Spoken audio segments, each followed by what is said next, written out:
और सिर्फ पवन सिंह से हुए।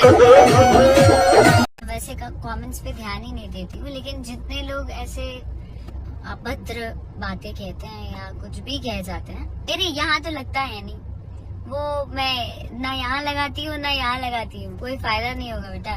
सोच को बदलो, देश बदलो, गाना जाओ देखो। तो ये पवन सिंह का पावर है दोस्तों की कमरिया पतरे पतरे पर सभी लोग जो कि ठुमका लगा रहे हैं। जी हाँ दोस्तों, बता दूं कि कमरिया पतरे पतरे गाना हालांकि वायरल गाना हो चुका है, तब भी पवन सिंह का यह गाना एक दिन में 2 मिलियन से भी ज्यादा का व्यूज प्राप्त किया है।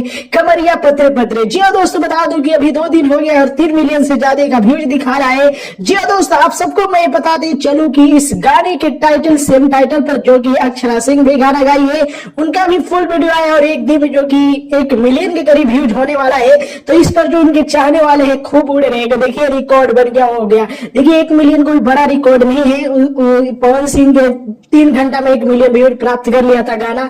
जी हाँ दोस्तों, तो आप लोगों ने देखा जो कि ठुमका चिंटू पांडे के साथ अक्षरा सिंह जो कि कमरिया पतरे पतरे पर लगाई है। दोस्तों बताते चलो कि अभी जो चल रहा है मामला यह है कि कौन कौन पवन सिंह के गाने पर ठुमका लगा रहे, तो कौन कौन अक्षरा सिंह के। जी हाँ दोस्तों, तो जो पवन सिंह के फैन भी थे वो भी जो कि ठुमका लगा रहे अक्षरा सिंह के गाने पर। कोई नहीं, पवन सिंह के फैन कमी नहीं है, ये गाने का रिकॉर्ड बहुत बड़ा बनेगा। जी दोस्तों, आप सबको बताते चलो कि भोजपुरी की एक बेहतरीन अभिनेत्री मधु शर्मा का आज जन्मदिन है। पवन सिंह और मधु शर्मा की जोड़ी को खूब लोग पसंद करते हैं।